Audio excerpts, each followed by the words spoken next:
I am Jamaica Rian Kistiria Ferrazo, 18 years old from BSOA or Bachelor of Science in Office Administration.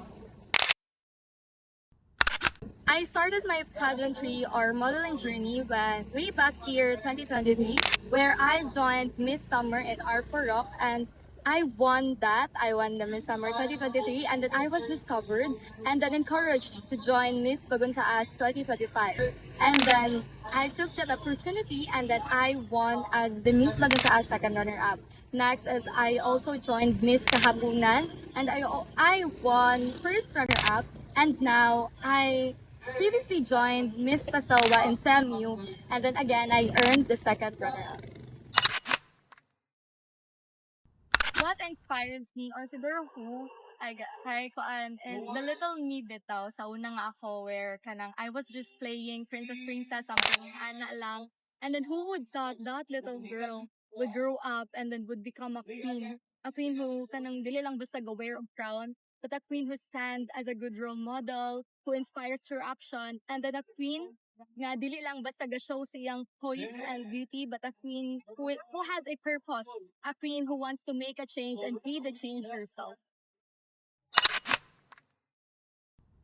I kept my curiosity and creativity alive sa pag like samot bitaw sa during practice na ako samot sa pasarela and my Q&A because as a pasarela for example kanang gusto ko creative, dili lang basta bitaw ka like kung paso lang ka, ni walk lang ka, nagpakita lang ka, ni-post lang ka. So, for simple ra kay siya, then more kulang yun siya bitaw. So, with the help of my mentor, amo yung gina figure out or gapangita gid mi kana bitang mga like poses or transitions, executions during the walk nako nga kanang nice tanawon but at the same time demure and then babae lang kanang klase gyud siya tanawon bisag bitaw kanang like mag-tuyok or whatsoever. And nga na, so yeah, diyan ako gakaano ang creativity. And then sa curiosity is I am so curious and eager to learn more and to gain more knowledge about how to answer questions on Q&A portion.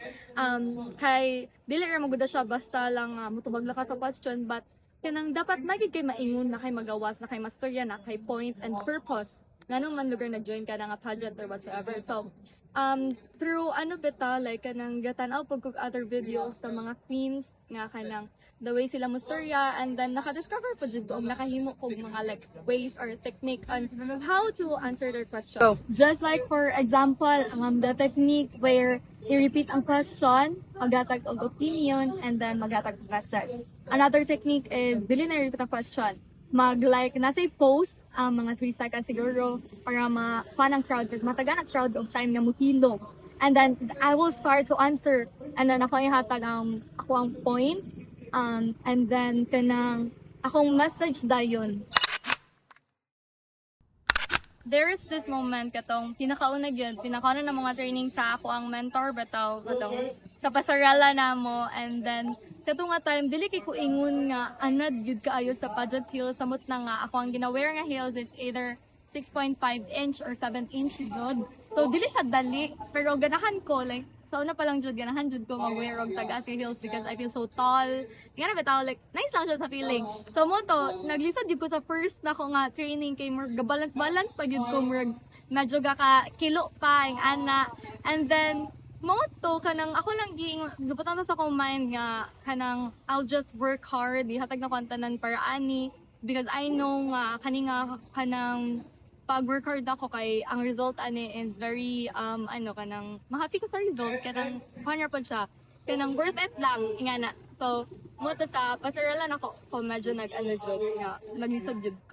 Next is in Miss Kahapunan and then kato nga pageant bitaw kay kanang pinakaduha gid ako siya kay dili ko ingon nga galib jud sa kahapunan but I have some relatives man gud dito and then ang qualifications isa sa qualifications is okay lang nga dili ka dito gianak as long as nakay relative dito and nakapuyo ko ka dito and okay ra pud siya kay medyo gabalin balin pud mi dito panalagsan maka-same dito mga pila ka weeks siguro ingana so word ni go na lang pud ko and then kato pud dayon that was the pageant nga almost jud nga mabalik na pud ako kuha ang crown because last 2023 rabi ako nakakuan then runner up na lang dayon that time almost gid kaayo but unfortunately, pero at the same time, grateful yapod kay ko nga I won first runner-up as the binibining kahaponan 2025. But now, kanang gato ko nga kanang mabuto gid ang time, ay hatag gid sa ko ang crown. And then, mag-dress na ko sa plan ni God. And thankfully, I won that pageant. And then, after that, I was discovered and then encouraged to join Miss Baguntaas 2025. And then again, I was hesitant because I didn't know or I'm not sure kanang we're gado dami ako sa akong self kung kaya ba na ko siya or dili because we're nang siya dako na nga pageant kay Baguntaas is not a small magud nga barangay. Dako siya nga barangay. And then with the help of my friends again, sa akong friends, sa akong cousin, especially sa akong cousin nga, ga-join di siya pageant bitaw, and then siya gid ang ga-push ako, kaya nakikita lagi siya potential. And then mo to ni join ko, and then thankfully again, through my hard work, kanang sa akong confidence po, og sa help po, then sa support sa mga people nga gato sa ko, I won the second runner-up on Miss Baguntaas 2025. I approach challenges and experiments. Ang challenge magiging kaya, di magiging siya malakay na nanagin na siya always. So every time maka-encounter ko challenges that kanang ako lang i-stay calm sa ako kong self. Parang sa akong story akong self, ako siyang ginaignan nga jam, kaya ninimo jam, mayong nimo. Kaya kanitanan, worth it running in the future. Bako man lang ni, worth it ni tanan. Kabalo kasing pagalingon nga kaya nimo kay. Wala kay dili kaya kung mo lang yung kaya nun. And then just trust God lang, trust yourself and everyone kay daghan ang gasalig sa imo, daghan ang trust sa imo ha. So, tinakuan ako siya sa pag-work hard lang yun, sa kanang bitang balance sa ako ang mga ginahimo, and then sa pag-boost akong self-confidence, akong self-esteem, and then thankfully, kay buhat ko dyan ako siya, and then I'm always confident kong jud. So, yeah, gakalampasan niya po na ko siya, kay tungod po sa support sa tao around ako. Dayon, naka-realize ko dayon ko nga, kanang maybe mauni ang redirection ni Lord sa ako or nag-receive plan nga. Siguro kani makuha na jud nako ni siya. Makuha na jud ako ang crown. Kato nga time. And then pagkahuman, we were 60 candidates, 30 males and 30 females. And then I was like, wow, grabe. So kanang unsa ko buhaton like para mapansin ko or whatsoever. And then naghatag ng advice sa akong friends and family nga kanang I only need to do my best to pray and to trust God lang during the pageant. And then, more pa dyan akong gimo, the usual nga akong ginahimo. Ginahimo gina akong best for me, ginapitan ako kaya na ko ipakita sa laha, different formats, may pasarela, the Q&A and whatsoever. And then, I was